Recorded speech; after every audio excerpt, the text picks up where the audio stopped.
Estamos reunidos em nome de Deus, em nome de Jesus, para a realização de um estudo.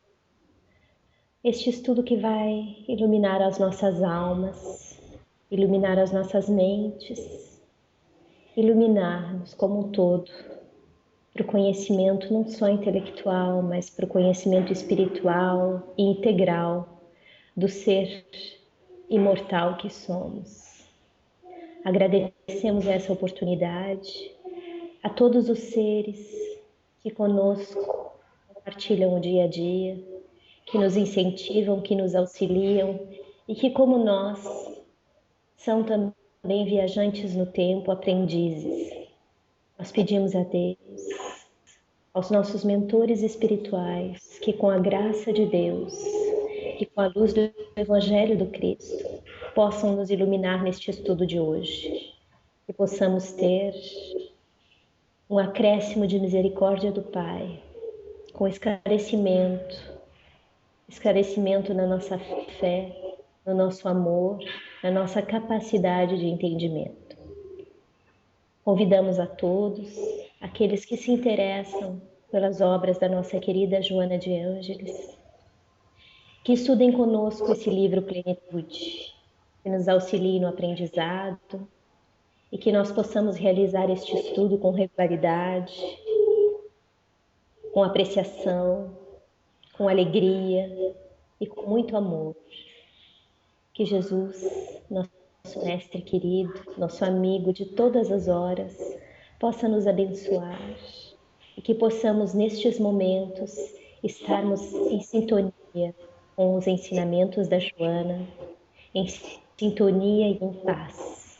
Que esses momentos de paz e de luz possam chegar a todos aqueles que conosco convivem, nos nossos lares, nos nossos ambientes de trabalho, ou simplesmente anonimamente, pessoas ou espíritos que simplesmente convivem conosco.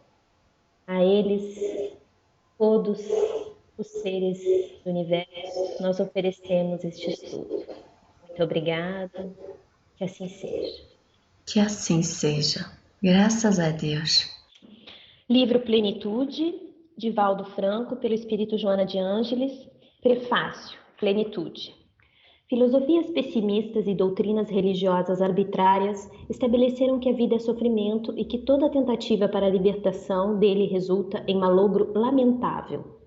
Pensadores, precipitados de ontem como de hoje, fiéis ao diagnóstico ignóbil, propõem o suicídio como solução, a eutanásia e o aborto como mecanismos de fuga para superar as situações aflitivas e a pena de morte como recurso punitivo, em demonstração de conduta materialista rebelde e ácida, na qual a crueldade assume papel preponderante. O utilitarismo e o hedonismo, sobre os quais constroem as suas aspirações, são os responsáveis pela óptica distorcida da realidade, de que desejam libertar-se. Certamente, o sofrimento faz parte da vida, por ser mecanismo da natureza, através do qual o progresso intelecto-moral se expressa e consolida. O diamante bruto aguarda a lapidação para fulgir como estrela luminosa. Os metais necessitam de alta temperatura a fim de se amoldarem-se à beleza e à utilidade. A madeira experimenta os instrumentos cortantes para desempenhar os papéis relevantes a que está destinada. O rio cava o próprio leito por onde corre. Igualmente, o espírito necessita lapidar as arestas que lhe encobrem a luminosidade e, para tal, o sofrimento se apresenta como ocorrência normal, que o conhecimento e a força de vontade conseguem conduzir com equilíbrio, alcançando a finalidade sublime a que se encontra destinado. O sofrimento, por outro lado, está vinculado à sensibilidade de cada um, variando, portanto, e adquirindo dimensões diversas. A dor do bruto apresenta-se aselvajada e perturbadora, explodindo em agressividade e loucura. O sofrimento do esteta e do santo se expressa como anseio de libertação e crescimento íntimo. Atravessando as fases primárias da vida, no seu mecanismo automático de evolução, o psiquismo amplia as aptidões inatas e desenvolve os germes da percepção nele jazentes. tornando-se herdeiro na etapa imediata das experiências anteriores. O sofrimento, em face das injunções de amargura e dor que se reveste, vem merecendo o mais amplo investimento histórico de que se tem notícia, objetivando-se a libertação dele e a plenitude da criatura.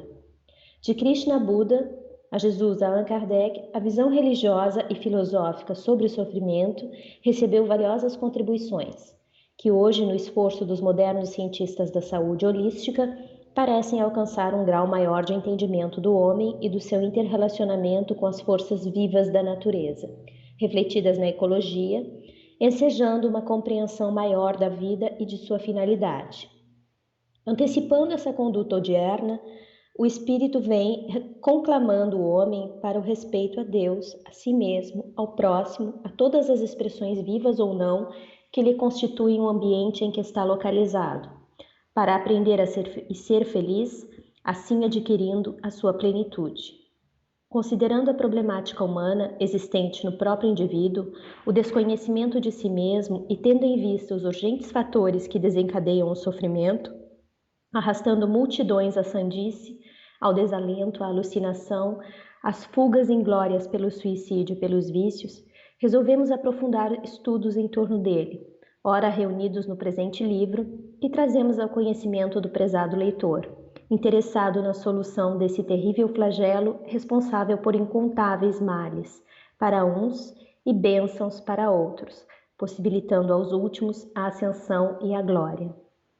Analisamos alguns dos seus aspectos conforme a visão budista e a cristã e propomos a solução espírita em razão da atualidade dos postulados que constituem a revelação do Consolador, convidando o homem ao autodescobrimento, à vivência evangélica, ao comportamento lúcido, advindo do estudo da ação iluminativa na trilha da caridade fraternal.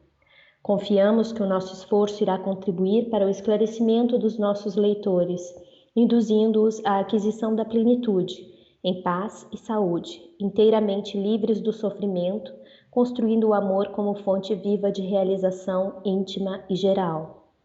Esperando haver alcançado o objetivo a que nos propusemos, rogamos ao modelo guia da humanidade, nos abençoe e conduza. Salvador, 17 de outubro de 1990, Joana de Ângeles.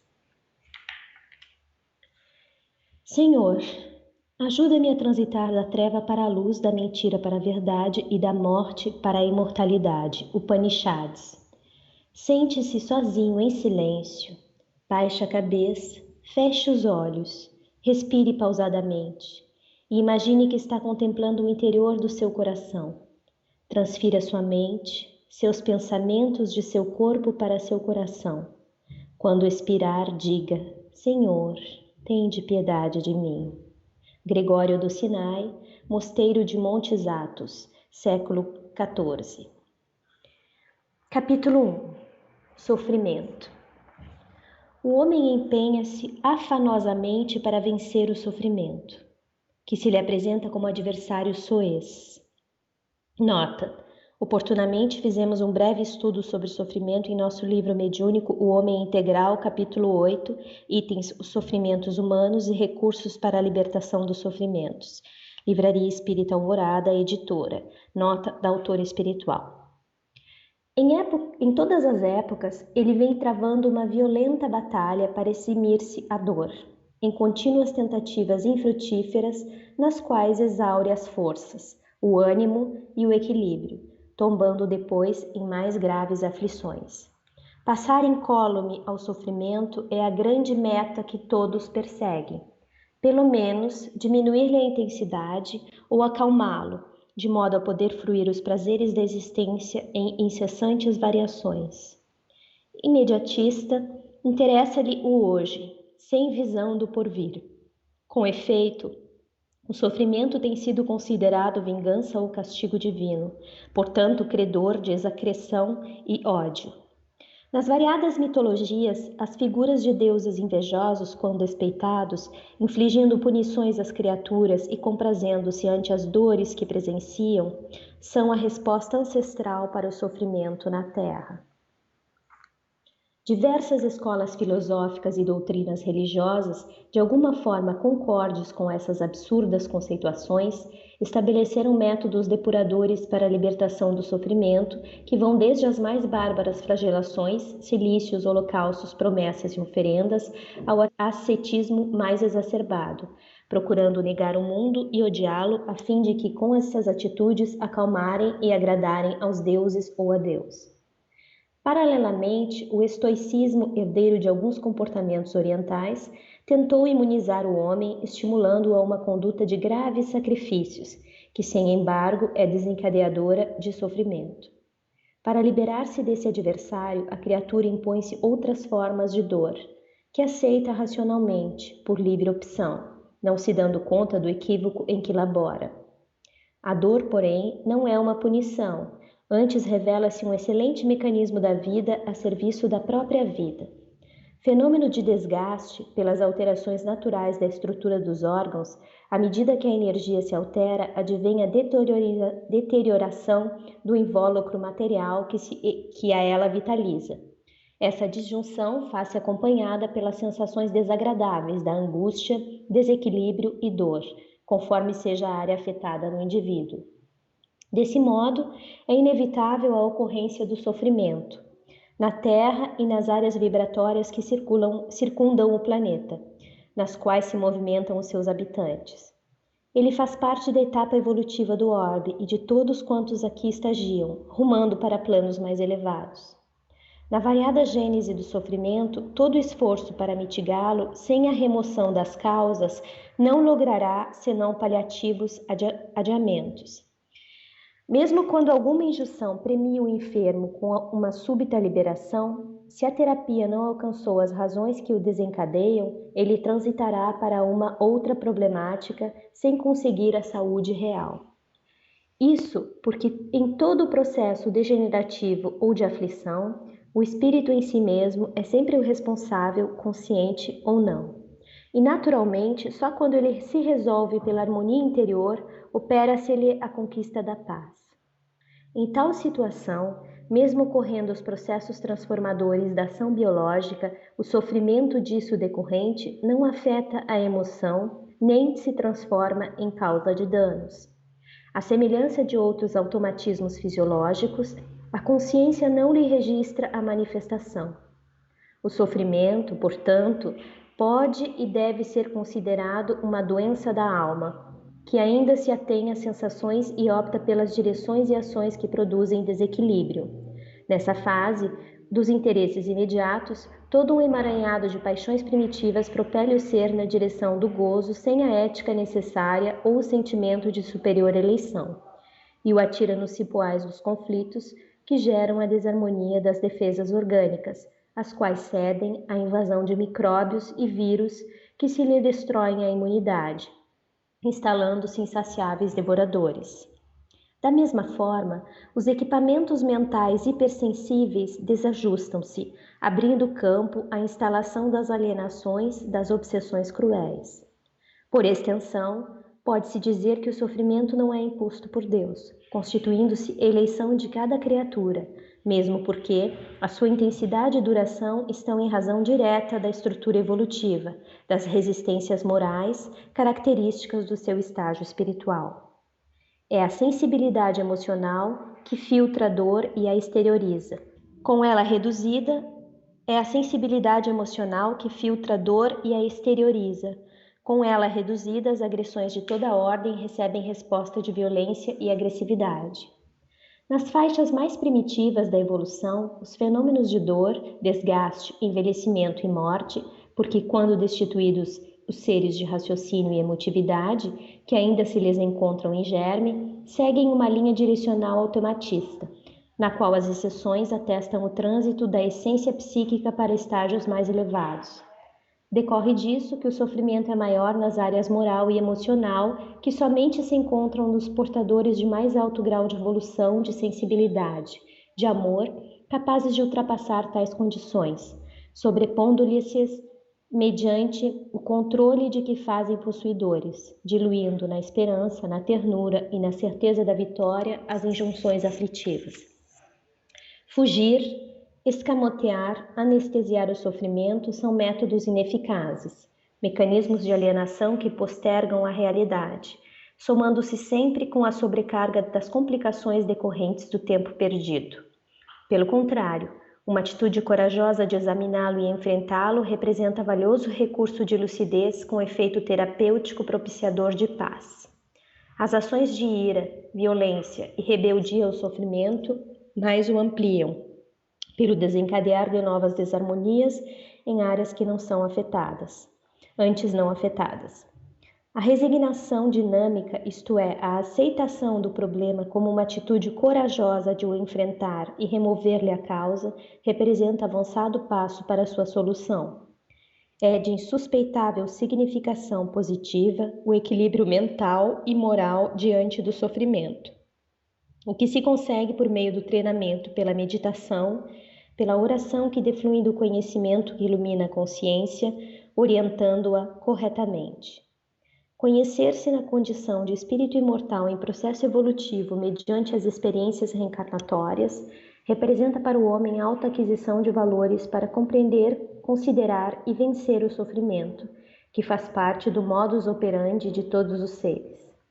Muitas pessoas advogam que o sofrimento é a única certeza da vida, sem compreenderem que ele está na razão direta da conduta remota ou próxima mantida para cada qual. Pode-se dizer, portanto, que a sua presença resulta no distanciamento do amor, que lhe é o grande e eficaz antídoto. Interdependentes, o sofrimento e o amor são mecanismos da evolução. Quando um se afasta, o outro se apresenta, às vezes coroando a luta na reta final. Ei-los que surgem simultaneamente sem os danos que normalmente desencadeiam. A história dos mártires atesta-nos a legitimidade do conceito. Acima de todos eles, porém, destaca-se o exemplo de Jesus lecionando, pelo amor, a vitória sobre o sofrimento durante toda a sua vida, principalmente nos momentos culminantes do Getsemane e ao Gólgota, e daí a ressurreição. Fim do primeiro capítulo.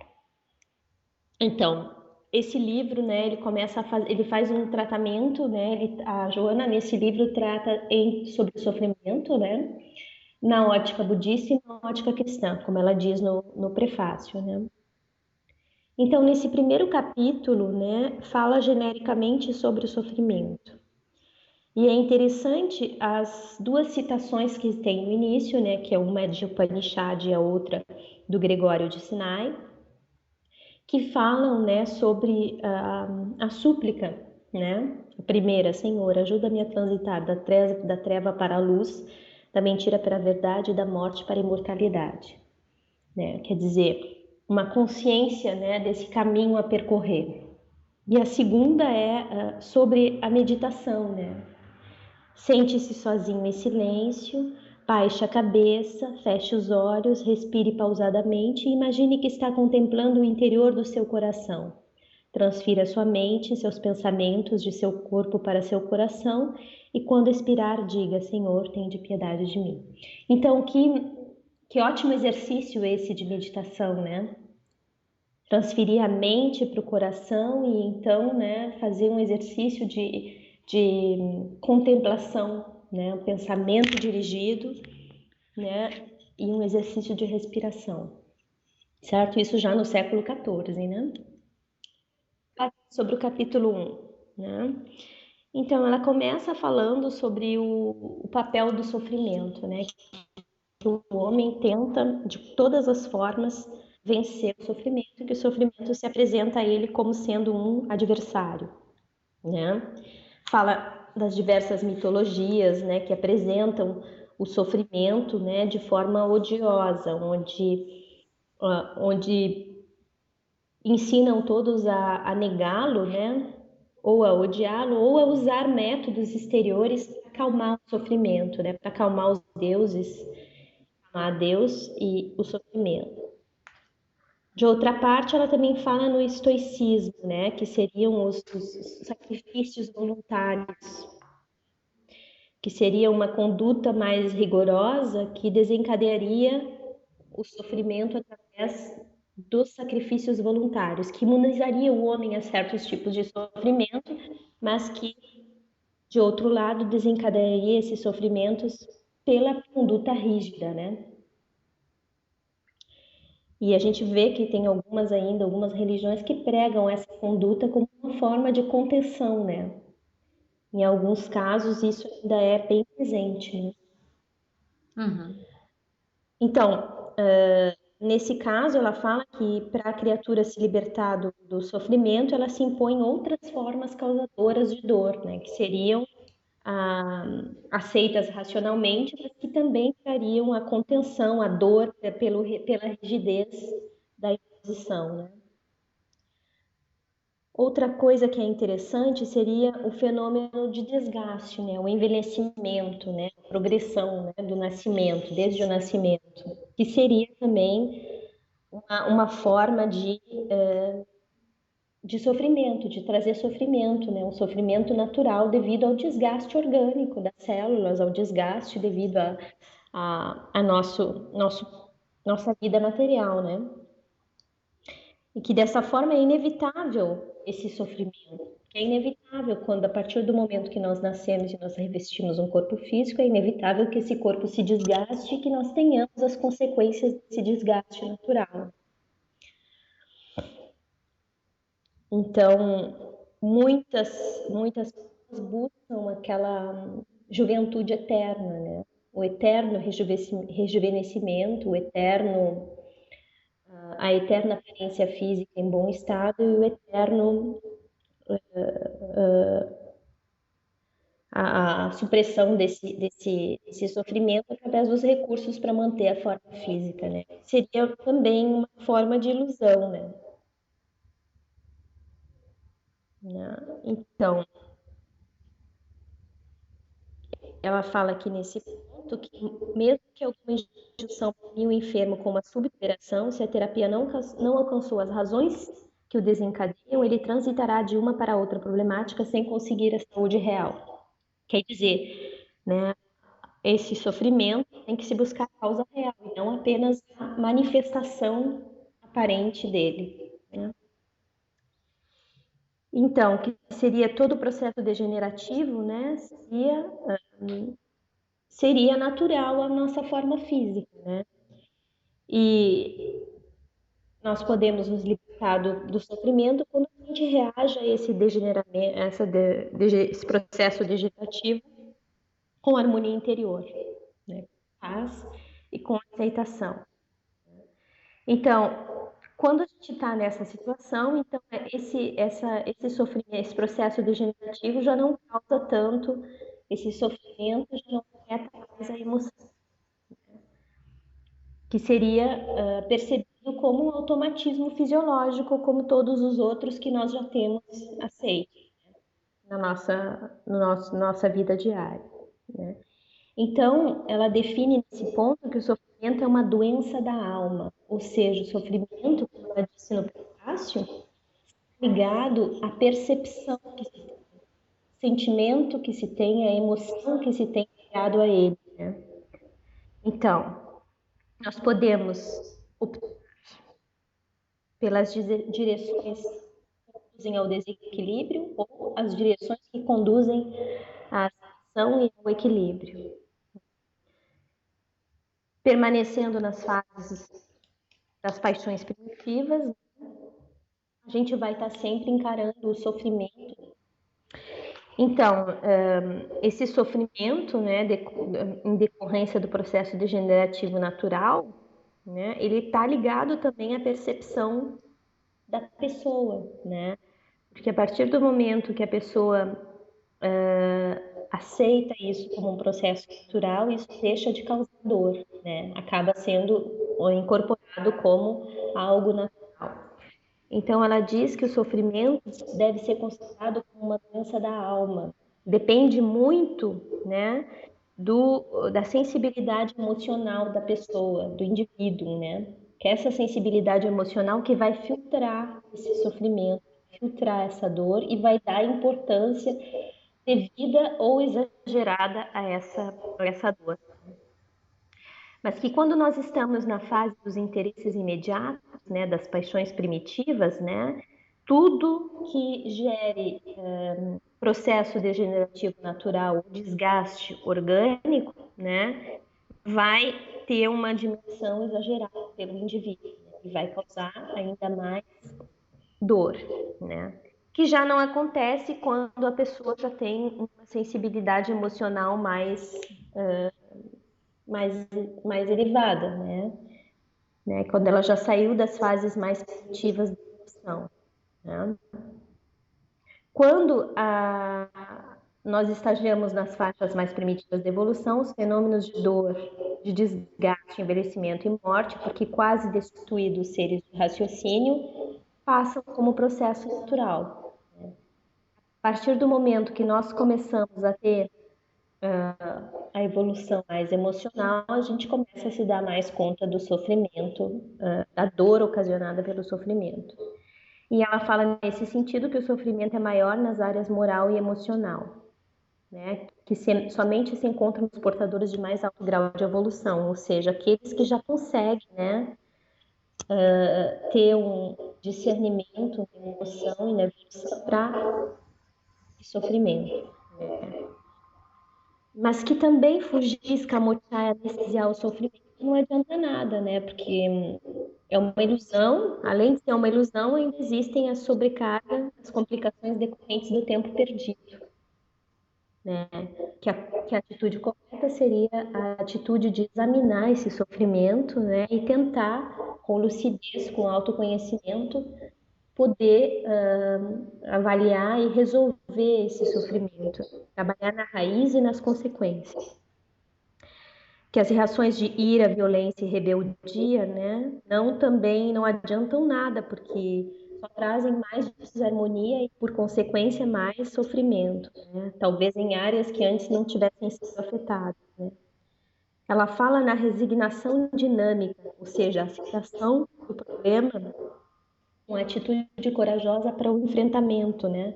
Para conhecer e remover a causa, que seria o passo para a solução dele, né? O equilíbrio mental e moral diante do sofrimento, né, seria tido através do treinamento, através da meditação, da oração, através do autoconhecimento, né? Conhecer-se na condição de espírito imortal seria uma solução para compreender esse sofrimento, o sofrimento que é decorrente da vida atual e das vidas anteriores, considerar e vencer esse preconceito com o sofrimento, sendo que ele faz parte da vida de todos os seres. Então, ela fala aqui no fim que o sofrimento resulta do distanciamento do amor. Nós poderíamos dizer que o sofrimento e o amor seriam inversamente proporcionais. Quando um aumenta, o outro diminui. E que eles são independentes dos mecanismos de evolução, né? Quando passa, o outro se apresenta, né? Mas que em determinados casos, como no caso dos mártires, os dois podem se apresentar de forma simultânea, né? O que poderia, né, nos levar a uma consideração sobre a evolução, né, do sofrimento, né, a percepção desse sofrimento, né? E fala que o maior exemplo seria o exemplo de Jesus, né, que lecionou o amor como vitorioso sobre o sofrimento durante toda a sua vida, né? Que mesmo padecendo os sofrimentos físicos mais fortes, ele foi considerado e é considerado vitorioso pelo exemplo de amor que deu a todos nós, né? Então, esse primeiro capítulo seria um capítulo que fala sobre a definição do sofrimento. E a principal parte que eu vejo nesse capítulo é que o sofrimento está muito ligado ao estado evolutivo da criatura. A percepção do sofrimento está ligada ao estado evolutivo da criatura, com a percepção moral e emocional da criatura, né? Quanto mais primitivo for o ser, mais esse sofrimento vai estar ligado à violência, vai estar ligado à indignação, à revolta. Quanto mais for evoluída a percepção moral e emocional do ser, mais ele vai estar, vai ser sublimado, né? Mais a pessoa vai O ser vai buscar a razão e o conhecimento do porquê desse sofrimento e vai tentar sublimar as causas e as consequências dele, né? Então, passando entre esses dois estágios por diversos estágios intermediários, né? Então, esse capítulo principal é o capítulo introdutório, né? Onde a principal frase para mim é que o sofrimento, portanto, pode e deve ser considerado como uma doença da alma. Que ainda se atém às sensações e opta pelas direções e ações que produzem equilíbrio. Então, para mim, eu acho que nesse capítulo é o principal desse capítulo é que centra o sofrimento como uma doença da alma, né? Ligado à percepção racional, moral e emocional da criatura. Acho que é isso. Você falou sobre, você abordou os pontos essenciais desse capítulo e onde a Joana fala sobre a cessação do sofrimento, né? Que vai chegar através da compreensão da causa da situação, do desafio, de toda dor que possa existir, de todo sofrimento que possa existir no espírito imortal, né? Que cada um de nós somos. Seja onde for que nós estejamos, nós precisaremos, segundo a nossa condição, a nossa capacidade de compreensão, nosso primeiro objetivo deveria ser, então, de ir buscar essas causas. Você falando, eu lembrei de algumas questões do Livro dos Espíritos, que são essenciais para cada um de nós. A questão 23, a questão 76 e a questão 540, que falam sobre a origem do ser, qual é o caminho que cada um de nós fazemos. Se você pudesse falar um pouquinho sobre isso, nos ajudaria ainda mais. Então, livro 1, capítulo 2, dos elementos gerais do universo, conhecimento do princípio das coisas. A primeira questão seria a questão 23. Eu vou lê-la. Que é o espírito? Abre aspas, o princípio inteligente do universo. Fecha aspas. A. Qual a natureza íntima do espírito? Abre aspas. Não é fácil analisar o espírito com a vossa linguagem. Para vós, ele nada é, por não ser palpável. Para nós, entretanto, é alguma coisa. Ficai sabendo, coisa nenhuma é o nada e o nada não existe. Fecha aspas. Então, essa é a primeira questão, que nós gostaríamos que você nos falasse um pouquinho da sua compreensão em relação ao texto da Joana, no capítulo 1. Essa questão nos fala sobre o espírito, né? Que o espírito é alguma coisa, né? E aqui no prefácio, inclusive, ela fala, né, sobre o espírito, né? Que ele, atravessando as fases primárias da vida, no seu mecanismo automático de evolução, o psiquismo amplia as aptidões inatas e desenvolve os germes da percepção nele jazente, tornando-se herdeiro da etapa imediata das experiências anteriores. Ou seja, o espírito, o psiquismo divino, né? Que essa questão trata do espírito, que nós estagiamos no psiquismo divino até chegar à nossa individualização, né? Individuação. E quando quanto mais nós tivermos ligados às etapas primitivas, né, mais esse sofrimento vai ser encarado, né, sem ter os fenômenos da dor, do desgaste, do envelhecimento e morte, sem o raciocínio e sem a emotividade, né? Porque nós estamos ainda nas faixas primitivas. Quanto mais a evolução se processa, mais o sofrimento vai estar ligado ao raciocínio e à emotividade. Então, o sofrimento é inato à alma, ao ser, ao espírito, mas também está ligado à percepção e à emotividade que esse espírito é capaz de ter no estágio em que ele está, né? Que esse psiquismo divino é capaz de ter no estágio em que ele está, portanto, é relativo ao estágio evolutivo que esse espírito está. Né? Então, quanto mais nas faixas primitivas da evolução ele tiver, mais natural vai ser esse sofrimento, porque ele está destituído de raciocínio e emotividade. Então, a percepção vai ser uma percepção automatista, né? Não vai ser, aliás, não vai ter uma percepção, esse sofrimento vai estar dentro de uma linha direcional automatista, né? Como ela diz, né? E já a essência psíquica nos estágios mais elevados, né, quando o espírito já está mais evoluído, a percepção do sofrimento vai estar mais ligada à capacidade de raciocínio e de emotividade.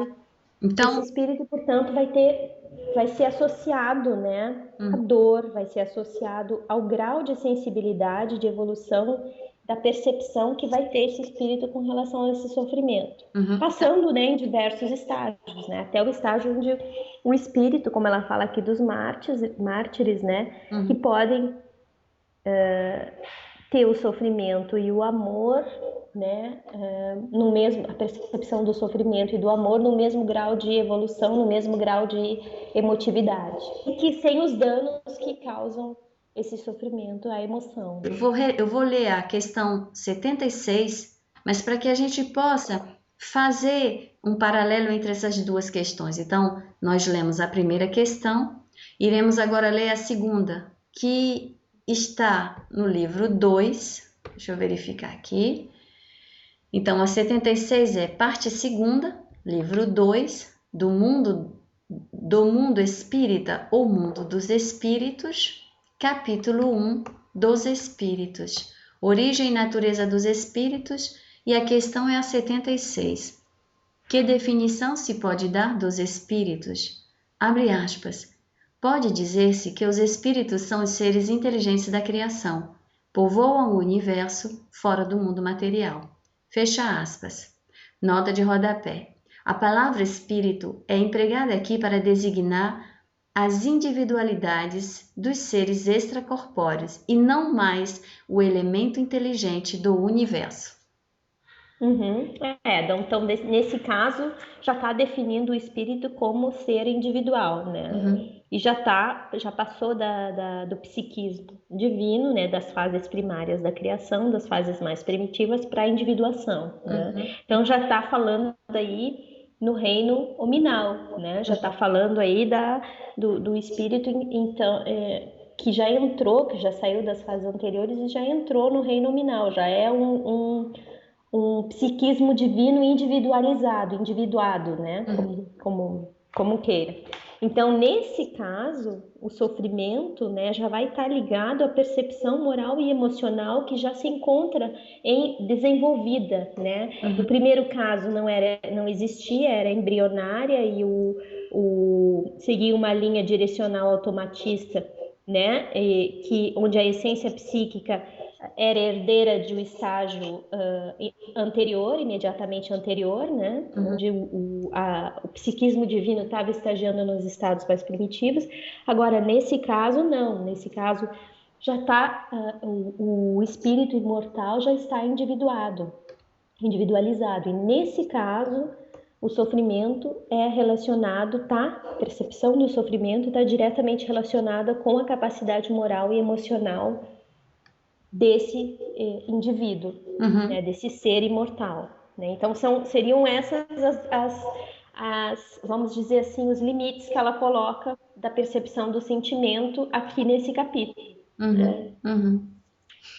Eu gostaria, se você pudesse nos falar, porque eu acho que ela é muito importante, essa questão, ela será sempre importante. Nós voltaremos não só no estudo desse livro da Joana, mas eu tenho certeza que nós voltaremos em muitos outros, pela importância. Todas as questões que estão dentro do livro dos Espíritos, elas são importantes, mas existem algumas que necessitam um olhar diário, né, da nossa parte, para que a gente possa realmente senti-la e compreender a dimensão que elas têm.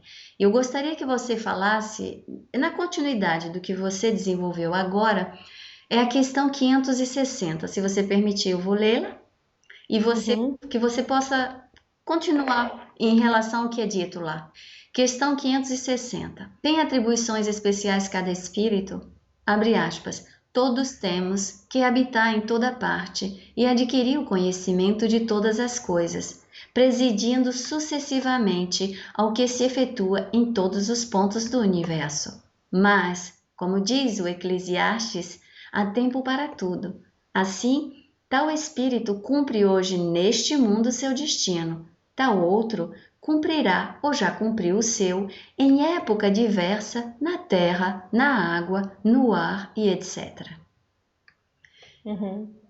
Eu acho que essa questão a gente poderia dizer que é uma ligação das duas, da 23 e da 76, né? Porque ela fala direcionando as duas sobre que cada depende do estado evolutivo, né? Desde o psiquismo divino lá na 23, né? Uhum. Até o espírito individualizado, existem os estágios onde vai se aprender, né? Onde de um estado para outro a essência psíquica, né, transita, né, do estágio de um estágio para outro mais elevado e é herdeira das suas próprias conquistas, da sua própria funcionalidade desenvolvida, né? Então, Uhum. desde lá o princípio, como fala o princípio psiquismo divino, né, vai estagiar nas fases anteriores à individuação e vai ter as suas conquistas, as suas funções específicas a cada fase até adquirir a individuação, mas também o espírito que já é individuado vai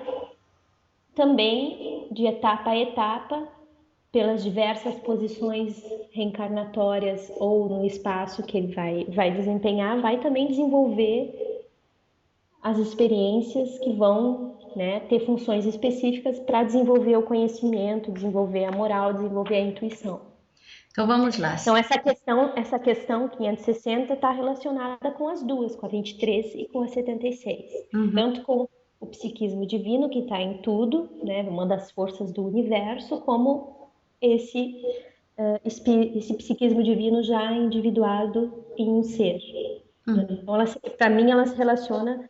É claro que ela está relacionada com os dois, porque seja qual for o estágio, né, evolutivo, existem aquelas experiências que vão dar funcionalidade, que vão fazer com que seja o psiquismo divino ou seja o espírito individualizado aprenda e adquira funções para sua evolução moral, intelectual, emocional, etc.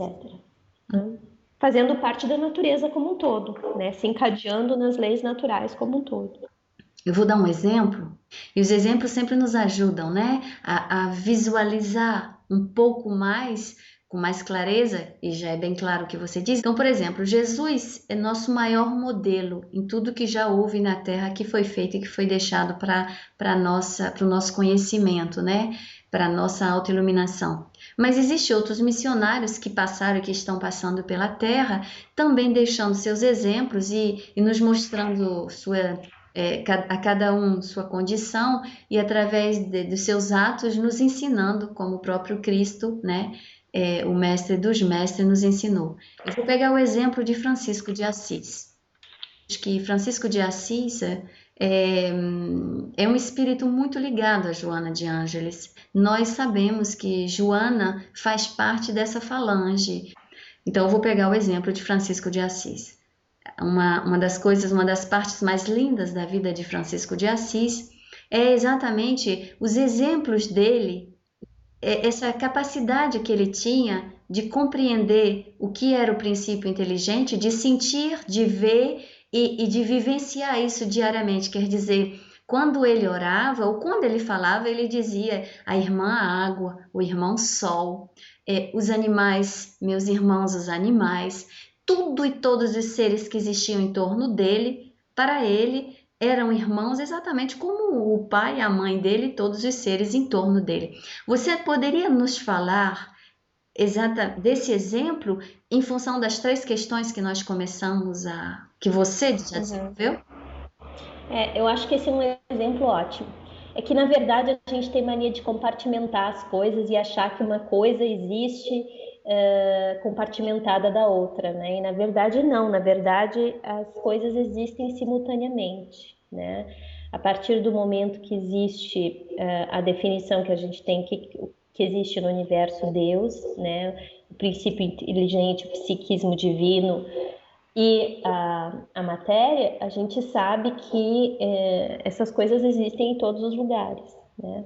E que, embora nós já sejamos espíritos individualizados, vivendo num planeta de provas e expiações, né? Vivendo num planeta material, experienciando essa vida na carne, existe em tudo o psiquismo divino. Então, em tudo que nos cerca, em tudo que nós temos na natureza, existe o psiquismo divino. Até no nosso pensamento, nas nossas funções orgânicas, o psiquismo divino está constituído. Ele está constituído em tudo que nós vivemos. Tudo é banhado pelo psiquismo divino. Então, essa energia, esse princípio inteligente, ele habita tudo e todos, independente do grau evolutivo que o ser esteja estagiando, ou seja, ele existe uma constituição própria em si, ele é um psiquismo divino, né? Uma energia espiritual, um princípio espiritual inteligente em si, que habita a matéria, que anima a matéria, como Kardec nos fala em várias outras questões no Livro dos Espíritos, mas também a partir do momento que nós já somos espíritos imortais individualizados, nós também temos esse princípio espiritual fazendo parte das nossas células, fazendo parte da nossa vida, fazendo parte de tudo que nos rodeia. E esse exemplo de Francisco de Assis é um exemplo de entendimento disso, né? Respeitando as leis da natureza e respeitando todos os seres como princípios, né? Além da matéria, o psiquismo divino que habita cada ser existente, né? Que nós sabemos hoje, nós já temos conhecimento através de várias leituras e também através da ciência o que é a matéria, né? Então, a gente já sabe que não existe matéria sem princípio, sem psiquismo divino, não existe. Tudo que nós vivemos, que nós temos conhecimento no nosso planeta, tem psiquismo divino também, que é o veículo de tudo e de todos, independente do grau de evolução que esteja esse psiquismo divino. Então, esse é um exemplo de entendimento, né?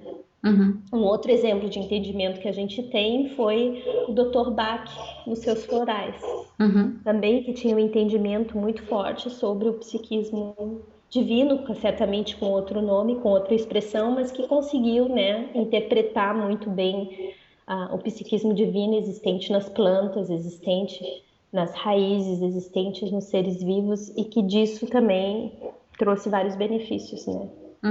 A utilização desse psiquismo divino, que era uma pessoa que, segundo a sua biografia, entendia que além da parte vegetal, da parte material, existia também algo mais nas plantas. Um pesquisador, uma pessoa curiosa e mais com todos esses dons, né, com todos esses desenvolvimentos anteriores, certamente de outras vidas, que também já trouxe, já deu para ele a oportunidade de desenvolver toda esses florais que hoje são extremamente usados e muito eficazes, né? Que é a manipulação da energia, do princípio do psiquismo divino existente nessas plantas, né? Princípio inteligente, exatamente.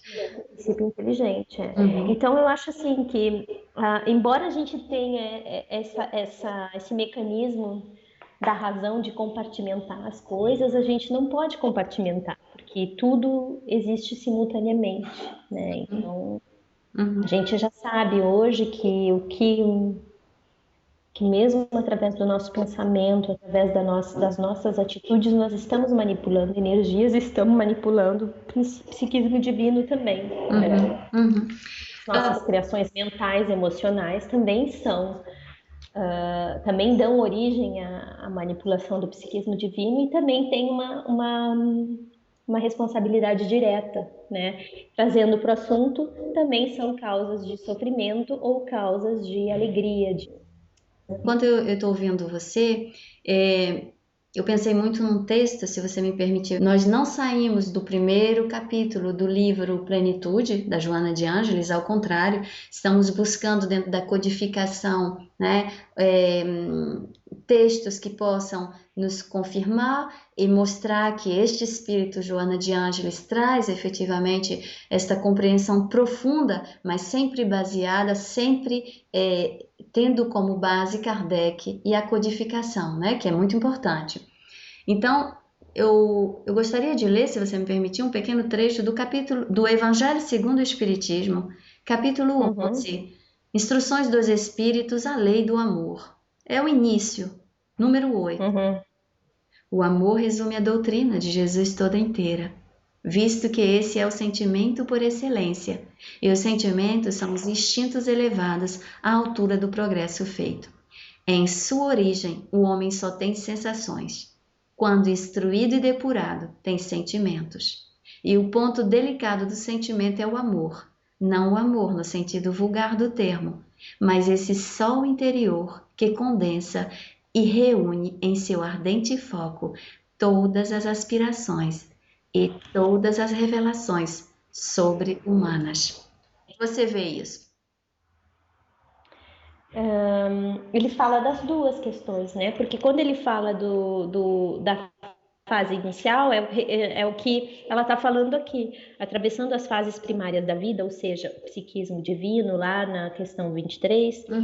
No seu mecanismo automático de evolução, o psiquismo amplia as aptidões inatas e desenvolve os germes da percepção nele jazentes, tornando-se herdeiro da etapa imediata das experiências anteriores. Então, seria essa primeira fase que ele fala nesse texto, né?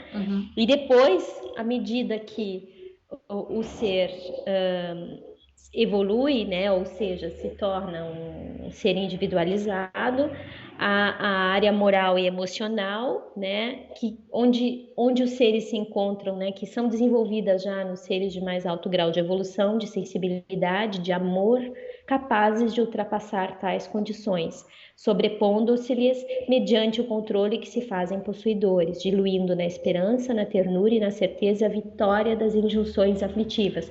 Ou seja, o sofrimento está relacionado com a percepção, né, emocional, moral do ser, né? Quanto mais o instinto for evoluído e quanto mais for melhor for a percepção moral e emocional do ser, mais o amor vai estar presente na interpretação desse sofrimento, né? Na interpretação dessa dor, né? Mais sublimado vai ser essa percepção, né? O que já é o contrário lá nas fases primitivas, onde o automatismo, né, o automatismo da evolução que é a lei, né, que rege esse psiquismo divino, né? E nesse caso, né, o sofrimento tem essa percepção limitada, né? E esse amor e sofrimento desse capítulo, dessa lei de amor, explica bem esse contexto, eu acho, né?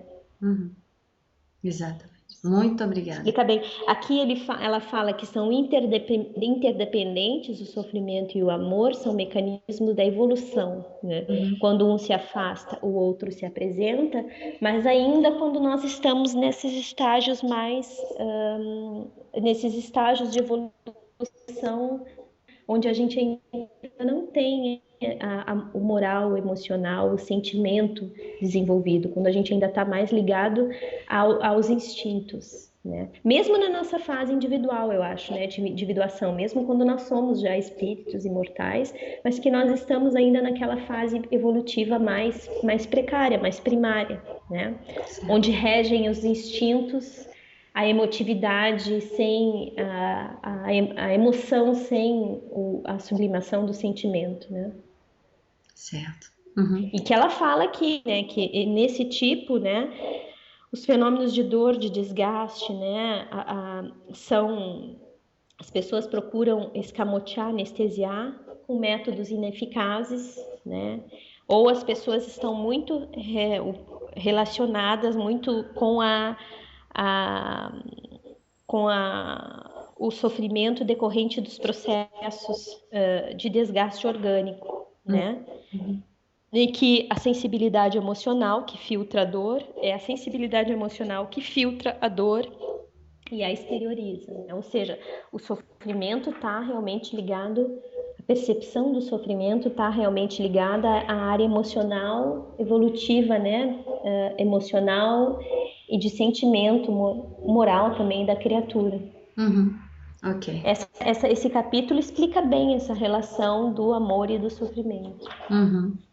Nós estamos chegando, né, faz parte, né, de cada estudo, chegando nessa parte final do dia de hoje, do capítulo de hoje, e escutando você, que Joana, a grandiosidade, a sabedoria desse espírito, ela é enorme, é infinita, e nós convidamos a todos que possam nos ouvirem para estudarem, lerem, adquirirem esse livro que se chama A Veneranda Joana de Ângeles.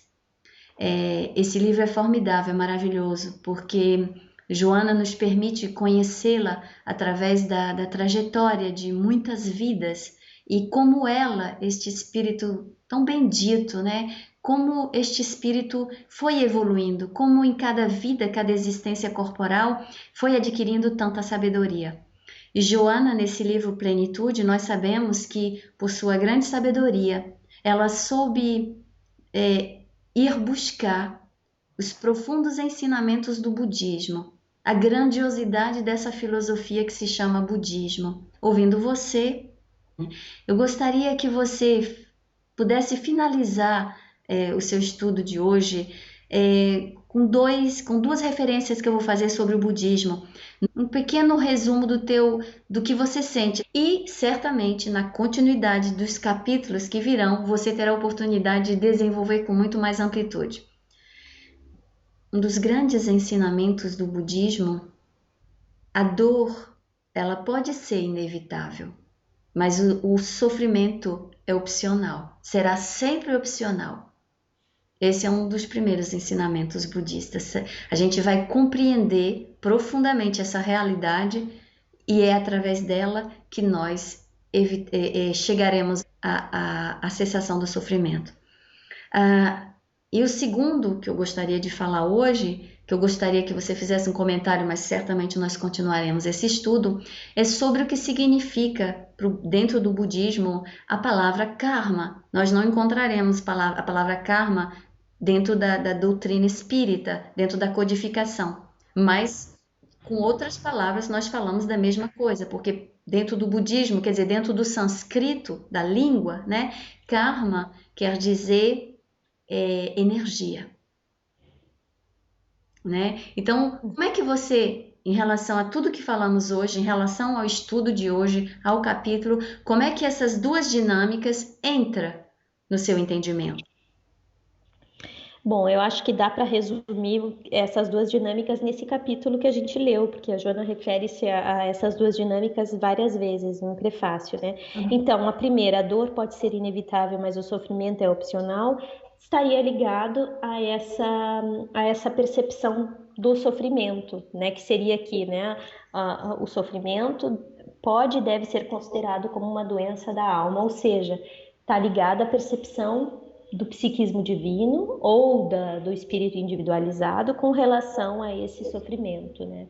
A dor pode ser inevitável, ou seja, é um mecanismo normal, natural do processo evolutivo, mas o entendimento, a percepção dessa dor, que seria o sofrimento, é opcional devido ao estágio evolutivo moral e emocional da criatura, ou seja, quanto mais evoluído moral e emocionalmente, mais opcional vai ser esse sofrimento, né? Mais sublimada a pessoa vai poder ter essa dor, né? Em termos de amor, em termos de virtudes. E com relação ao karma, né, é o que a Joana fala aqui no prefácio, né? Que nós somos herdeiros na etapa imediata das experiências anteriores. Então, o karma seria essa herança das experiências anteriores, né? Que seriam as nossas aquisições em termos de energia, emoção, nossas conquistas, né?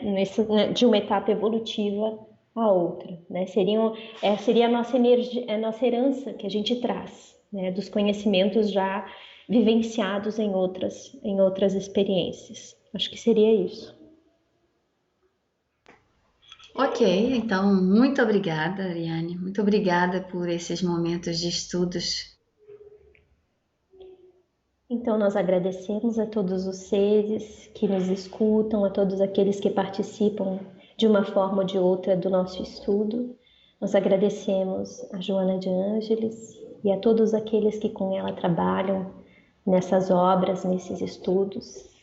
Que esses estudos possam cada vez mais nos auxiliar no nosso entendimento sobre o sofrimento e que nós possamos compreender a plenitude da existência, a plenitude da vida, que é o assunto principal desta obra, que nós possamos, durante os nossos momentos de reflexão, durante os nossos momentos de meditação, durante o nosso sono físico, termos maiores esclarecimentos sobre o estudo de hoje, que nós possamos refletir e ainda estudar ainda mais, compreender ainda mais, absorver todos os conteúdos deste estudo e que possa frutificar, né, esse estudo possa frutificar nas nossas vidas, nos nossos corações, né, alimentando não só nós mesmos, mas a todos aqueles que convivem conosco diariamente na nossa vida,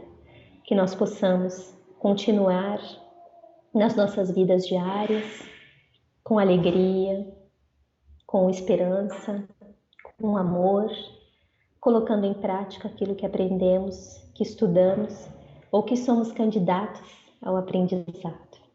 Que Jesus nos abençoe, que nossa querida Joana de Ângeles abençoe os nossos estudos e que nós possamos permanecer em paz, com alegria e com muita tranquilidade. Muito obrigada, que assim seja. Que assim seja. Graças a Deus. Muito obrigada, Ariane.